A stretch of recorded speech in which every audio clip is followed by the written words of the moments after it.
We are made of atoms, and we react to electromagnetic fields. It takes roughly 15 to 20 years for tumors to develop. Cell phones are shortening that to 10 years. You cannot reverse it, you cannot heal it, and brain tumors are very difficult to treat. So we need to look at prevention, and prevention is not to be exposed. I would predict that the cancer you're going to see elevated in children is going to be leukemia. We would never mandate spraying of DDT in classrooms, children to ingest lead, and yet we're talking about 2B carcinogens. Though, when the FCC standards were adopted for thermal effects, we didn't have all of these wireless devices. The wireless industry spends $100 million a year lobbying the Congress.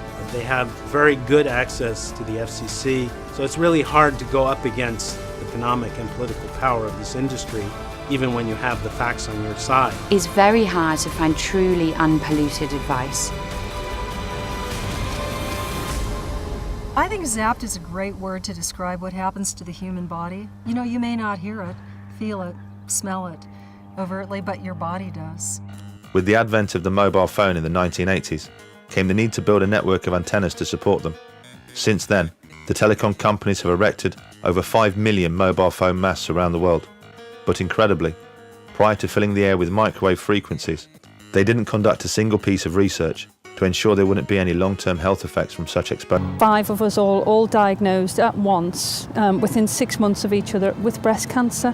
There were only 18 houses in the village surrounding the phone mast, so Eileen decided to conduct a survey to see if anybody else had suddenly started suffering ill health. What came back really frightened us.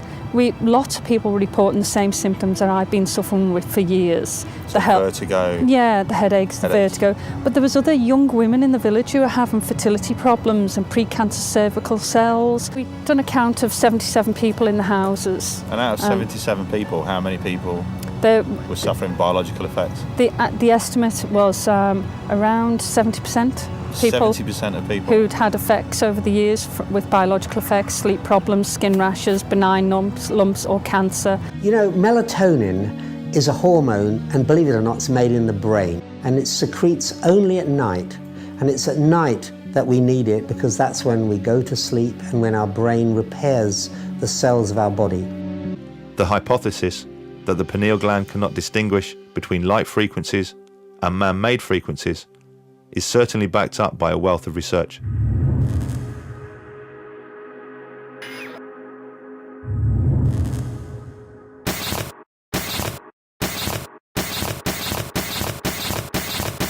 Wargaming reveals this leaked Motorola email is industry-paid studies purely for reassuring the public. We invited the powerful industry lobby CTIA to discuss the issues raised in this report. They sent this one-line refusal. Thank you for contacting us, but we will not be able to do this interview.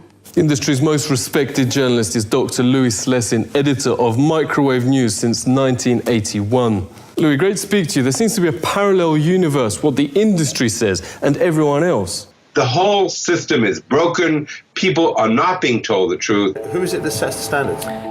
A group of people from a committee called ICNIRP. The people who do the work on mobile phones are, by and large, engineers. They have no idea what is going on inside the living cell, but they are pontificating on this. They make the assumption that the only thing that can affect the well-being of a living organism is if it is powerful enough to heat the tissue. But some of the world's leading scientists and industry insiders are breaking ranks to warn us of the risks. We've gone from the equivalent of the horse and buggy to the jet in about 10 years. The transformation in technology has been without precedent, concerned about. When US cancer epidemiologist Dr. Deborah Davis was first told about the risks of mobile phones, her reaction was predictable disbelief. I said, "What are you talking about? There's no problem. If there were a problem, I would know about it." Because, of course, I was working at the National Academy of Sciences. I was working at the Cancer Institute, a professor of epidemiology at the University of Pittsburgh. And I frankly thought, there's nothing to this. Then, however, I began to look. And the more I looked, the more concerned I became. Dr. Davis has had a distinguished career as a presidential appointee for the Clinton administration and is recognised internationally for her work on environmental, health and disease prevention. She was recently in Australia holding a series of public seminars. People are assuming everything's fine until we have evidence that we're in the middle of a disaster. Electromagnetic radiation is everywhere.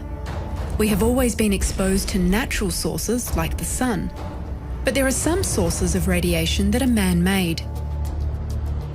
Today, with the proliferation of mobile and wireless technology and devices that emit artificial radio frequency radiation, some claim we're exposed to levels up to 1 quintillion times higher than natural background levels.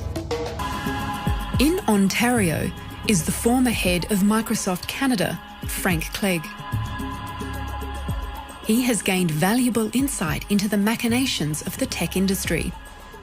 I've been in the technology industry all my career, and I've seen the tremendous benefits that technology can provide. My concern is nobody can say that it's safe. All my industry and all government agencies say is there's no proof of harm. And to my mind, that's not the same as saying it's safe. Mr. Clegg points out the safety standard only protects people from thermal damage that can occur through overheating. But scientists have demonstrated that radiation-emitting devices can cause DNA damage without heating tissue. These are non-thermal effects. Unfortunately, the safety standards in North America and in Australia are based on this theory that's many decades old, that if tissue doesn't get heated, then it can't cause harm. And that's just out of date. And what the biologists tell us, and have shown in many, many experiments, and again, peer-reviewed published papers, that there is damage done at the DNA level, and from a biological standpoint, it's non-thermal radiation can cause and does cause harm to humans. Powers. Several other countries around the world have maintained more stringent safety thresholds compared to Australia. We know that China, Italy, and Switzerland and Russia have standards 100 times safer than Canada's standards. And that's the same as Australia's standards. It gets some press coverage, but then it gets countered by industry. I am embarrassed to say that I believe my industry is on a campaign to bury the science and to confuse the message on the harmful effects of wireless devices. Mr. Clegg is concerned there'll be a repeat of the mistakes from the past.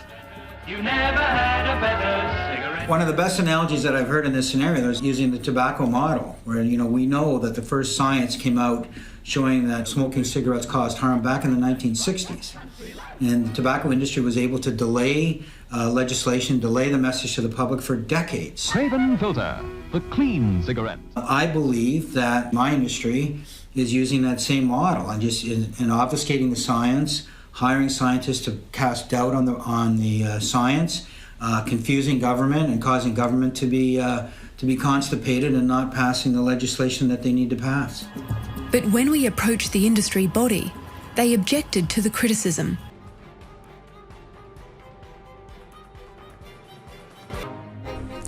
This followed 14 years of objection to masts in the neighbourhood and the removal of a hidden, illegal mast erected in the 1990s. There was extensive media coverage of the event, connecting us with other communities nationwide. Stand with every community that believes they have the right to choose their preferred method of connection, and call on the cell phone industry to invest in more responsible solutions for a democratic and sustainable future. I don't know the exact number, but probably something like 40,000 in South Africa, and clearly probably hundreds or millions worldwide. And there has been many studies done.